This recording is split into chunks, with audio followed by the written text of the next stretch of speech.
Okay, so today we'll be reacting to the any news, Lord of the Mysteries of episode 1 cut content. Well, mainly we are reacting to this because I have a lot of questions regarding the first episode and second episode we have watched, and I will be seeing the content and hopefully it will answer some of my question. It here says all of my question, but I find that hard to believe. So let's get started. We will first watch the first episode content and after that the second one. If there was ever a series that needed to cut content to go along with it, Lord of Mysteries would definitely be it. That's not because it's impossible to watch without. It's just there's so much lore that the Dongwa can't possibly cover all of it. Like, whether it be Beyonders and Pathways, the mysterious kingdom Klein now finds himself in, the churches and cults, or the history behind all of it, every aspect is fleshed out in rich and overwhelming detail. Now, I know a lot of you might be confused with what you watched from episode 1, but I Yeah, promise that sense of bewilderment is all part of it. Just like how Klein is unsure of where he is, how he got here, and what's going on around him, we too are thrust into this world with no information whatsoever. Yes, the pacing is undoubtedly fast, but I think this video can really help to alleviate that. So, if you're looking to better understand Lord of Mysteries and see how episode 1 compares to the novel, stick around as this will cover all of that. Alright, episode 1, The Fool, covering chapters 1 to 14 from the web novel. Where the anime starts with a very brief description of Beyonders and Pathways, the novel begins immediately with Klein's transmigration, a concept most yeah, of you because might be more otherwise it will familiar get with too as important. getting isekai'd. His awakening was met with quite a bit of confusion since paralysis, pain, and headaches overwhelmed his entire body. He hadn't yet realized he wasn't Chou Ming Shui anymore, so the main source of his panic was thinking he might not be able to show up to work tomorrow. It was once his body I finally can allowed himself to understand move that again that completely. Klein would take in his surroundings then himself. Immediately he knew this was a transmigration he'd read about in so many novels before, so while younger him might have been overjoyed to be in a situation he'd always fantasized about, the current him just found it troublesome. Eventually his panic would subside, and it was soon after that memories of the original Klein would start appearing to him.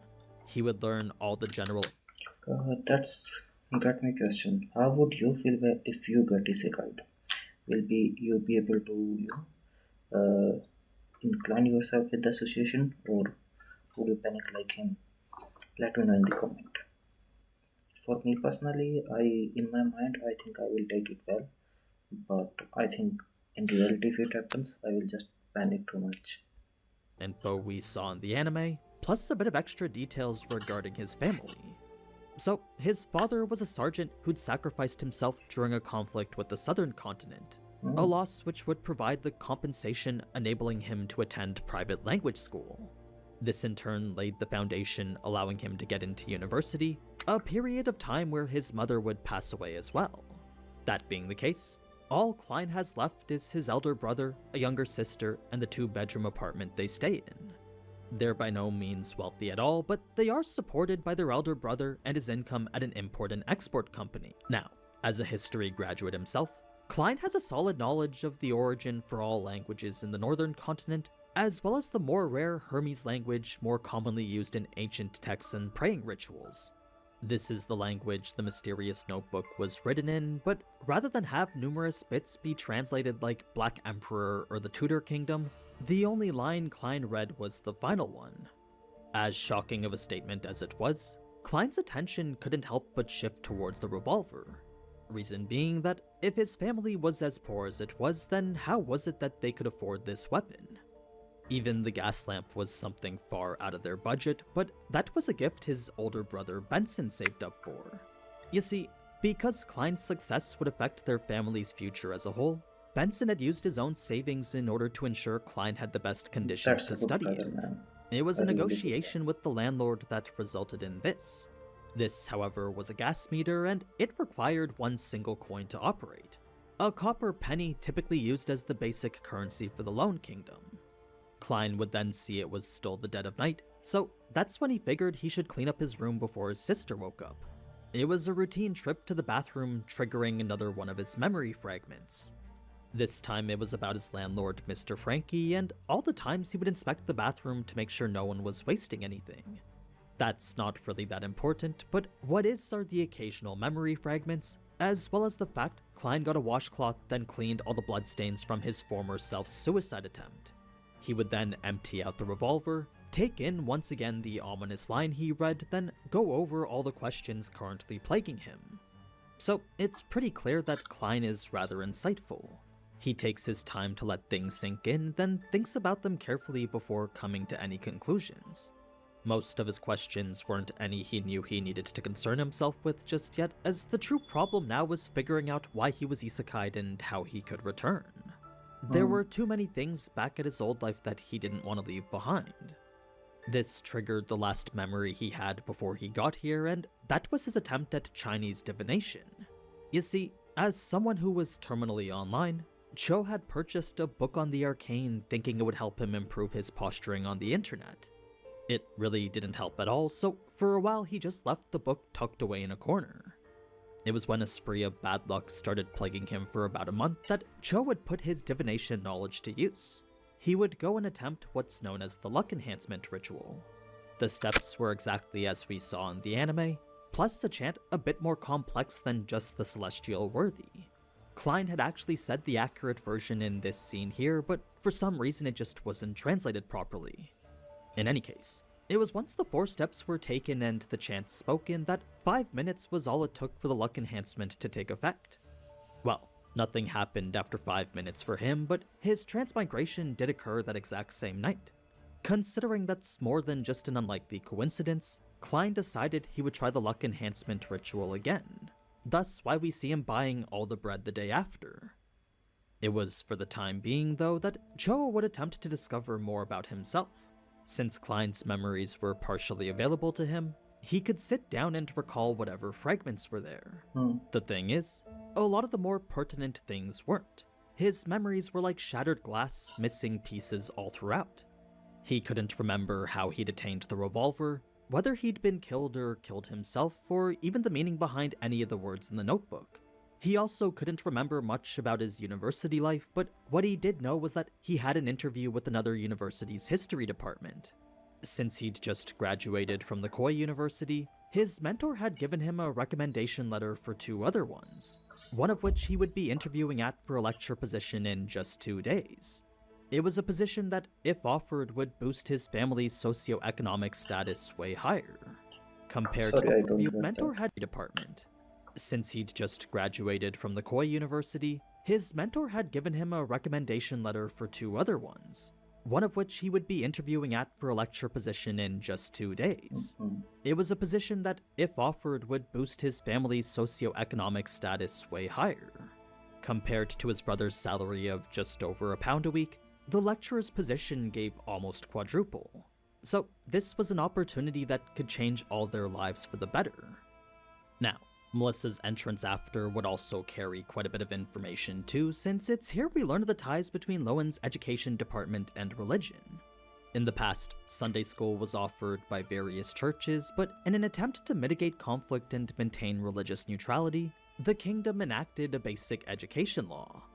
Rather than have the Lord of Storms, the Evernight Goddess, and the God of Steam and Machinery all compete, the kingdom instead established public. And wait a second, I need to adjust the camera as well. Just 1 second.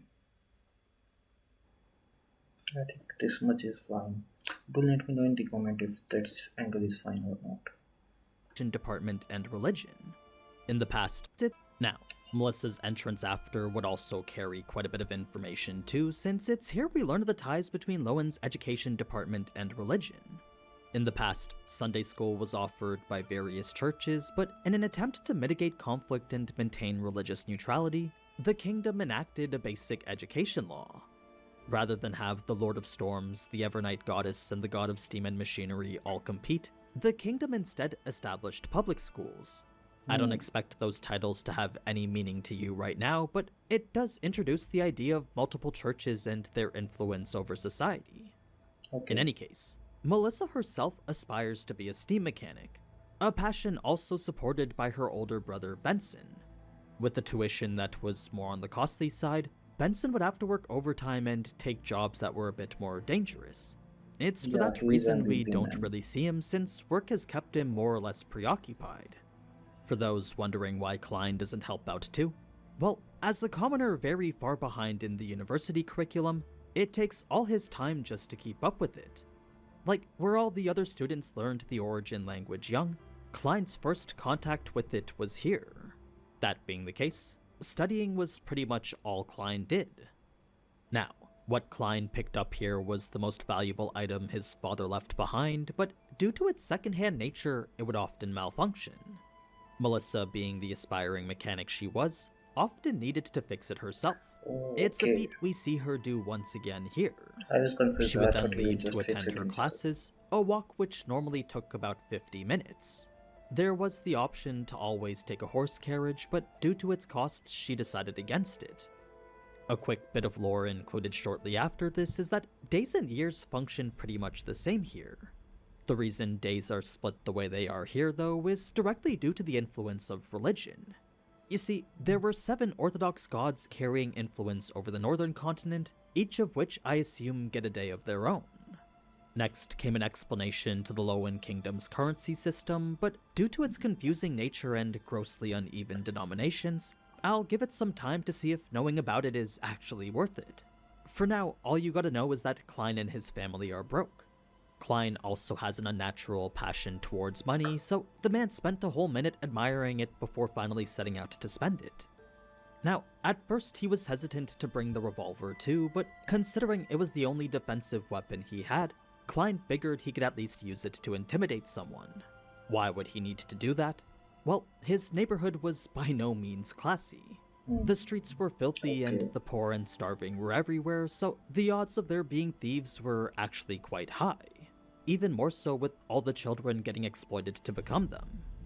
It was after Klein had purchased the bread that a trailing figure wouldn't be what sent him into the Tarot tent. In the novel, he would just stumble upon it by chance, then decide to take part since the origin of Tarot here was different than how it was on Earth. You see, not only did Roselle create that, along with all the other inventions Klein mentioned, he also invaded nations, brought others under his protection, and made them all bow down to his own empire. It was from this the Church of Craftsmanship would receive its first public holy revelation, changing the god of craftsmanship to the god of steam and machinery. Again, I wouldn't get too caught up on what any of that means, but would instead just focus on the fact Roselle was the one who caused it. He also created a fleet that discovered a route to the southern continent, leading to the beginning of an era of colonialism. The year 1198 was when he was finally betrayed, assassinated by a combination of forces from a rebelling church and the former royal family known as the Sauron family. Such was the knowledge Klein flooded himself with, Was the leading to king his not a interest in the sequence tarot holder? cards. He was also intrigued by the lady herself, curious to see if she could divine that he was a transmigrator. The ritual itself was pretty much the same, but the number of the Fool card is actually supposed to be 0. To Klein, he assumed this symbolized a fresh beginning and new possibilities, but that was based off a very basic understanding of tarot. It was before he could find out what it really meant, though, that the real fortune teller would interrupt and stop them. Klein would then leave since the ritual was no longer free, purchase the rest of food, then head back home to complete his own ritual. He decided he would do it first in his own language, then should that fail, proceed to do it in the languages native to this world. So, with a whisper, a chant, another whisper, and a meditation, Klein would complete the 4 steps of the luck ritual, then quickly be overwhelmed by the sounds of whispers. He could neither understand nor distinguish what any of the voices were saying, but what he did know was that the pain of experiencing it was unbearable. It was once that pain finally subsided that Klein would find himself surrounded by fog. It was an endless gray fog dotted with countless crimson stars floating in the distance. 2 of these Yeah, I stars was he confused accidentally here as touched, well. leading them to burst open and empty both his mind and spirit. On the other side would be Audrey trying to awaken this royal heirloom, while Alger would be in the Sonia Sea holding a relic of his own. Both items would envelop their holders with a crimson light, sending them to the same gray fog where Klein was at. This much we already saw, but what we didn't see was Klein's deliberation between his 2 options here. He could either feign victimhood, hide his identity and gain their trust, or maintain his mysterious persona and probe for valuable information. There was little time to actually make this decision, so Klein decided he would exploit the psychological state of those thrown into such a situation and use that to gain the greatest advantage for himself. He couldn't quite make out who exactly he was talking to, but he figured the stronger he got and the more he understood what this domain of his was, eventually he might be able to see through the fog. For now, the roles were made absolutely clear. I still Here don't they were the understand visitors why they and are he here. the master. To Klein, their image was nothing more than a projection from the stars he had touched, creating what he could only assume was an intangible connection only he himself could grasp. That's why he made it clear they could leave whenever they wanted, since with him being the one in control, he wanted to show he carried no ill intent towards them. This made things a bit more comfortable for Audrey, allowing her to open up and ask her question of how to become a Beyonder. A Beyonder wasn't someone the average person would probably ever meet, but they did exist, whether in courts, tribunals, execution agencies, or other organizations. They were still fighting like how Alger said, it's just there's a lot less of them compared to the number that existed during the early years of the Iron Age. A lengthy period of time dictating the current and ongoing era of the Fifth Epoch. So, if Audrey Okay, so wanted to Epoch become is a the year. Beyonder in this day and age, then all she needed to do was join a church. That was the first step towards doing so. This typically involved losing her freedom though, so the only other option was to seek out royal families or nobles with a history branching 1,000 years into the past. That or seek out some of the more evil organizations hidden in the shadows. None of these were to Audrey's liking, so her inquiry into other options would lead Alger to reveal his own solution. The 2 Sequence 9 potions he himself possessed. These potions were the only way people could become Beyonders, and the name of said potion usually coincided with their core characteristics. That being the case, for the first potion known as the Sailor, this enabled one to have incredible balance, granted immense strength and illusory scales under the skin, increased proficiency at swimming, then greatly enhanced one's mobility underwater. So, Okay. for the person who ingested it, they could easily swim like a fish without equipment and just as easily last underwater for at least 10 minutes. Such were the powers that came with the Sequence 9 potion Sailor. Spectator granted an exceptionally sharp mind and observational abilities, so the digestion of this would allow its user to easily read people. Whether it's through their emotions or conduct, a person's real thoughts would always be on display for them. The key warning with a potion like this though is that once a spectator, you can only ever be a spectator. They were words that didn't really go to sway Audrey though, so without hesitation, she would express her interest in the spectator potion. The deal was that in exchange for 100 milliliters of ghost shark blood, Alger would then give Audrey the formula for it. Neither had any concerns the other wouldn't follow through, since under the eyes of the fool, they felt assured. Alger would then give her the location to which she needed to send the shark's blood to, after which he would dictate the formula's potion to her here. Now, Alger was rather ingenious with the way he approached all this, since the offering of his services wasn't just for show. No, since these gatherings were something he was pulled into without consent, if more were to happen and he couldn't refuse, then the best thing to do was reap as many benefits as he could. He'd already secured a resource that was rather difficult to obtain, and that to him was just the beginning. So, with their combined backgrounds, resources, and information networks, Alger believed he could get quite a great deal from these gatherings. Klein had no problem accepting these gatherings either, since already they've shed quite a bit of light on Beyonders and other secrets.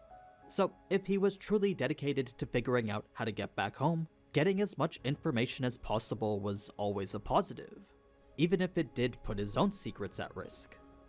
Now, with this gathering coming to a close, the founding of the Tarot Club would lead to insight on the tarot cards themselves. Just like in our own world, tarot cards here didn't come equipped with the power to divine the future. No, the divinity of such things came from the person themselves. Everyone has something spiritual, allowing them to attune themselves to the spiritual world, and it's the tarot cards that help people interpret the signs they receive from it.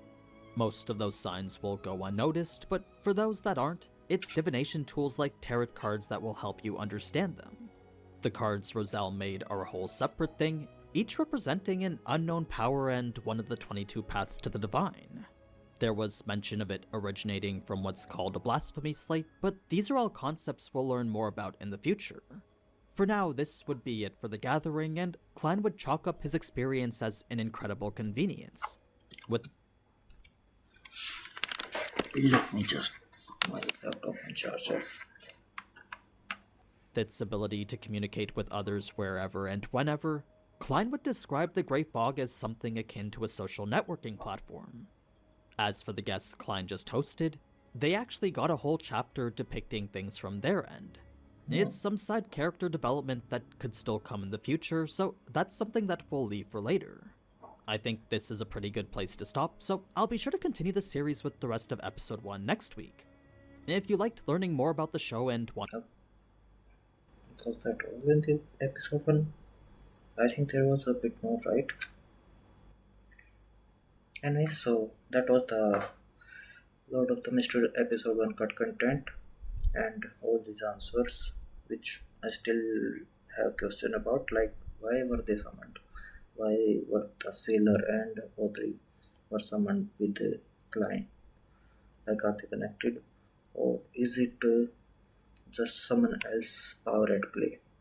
And why was Klein able to control all the smoke and shape it however he wanted? I still have some questions. I think the anime will answer those, but we'll still watch the second episode cut content as well. For the second one, will be a separate video. So that is it for the first. Have a happy life.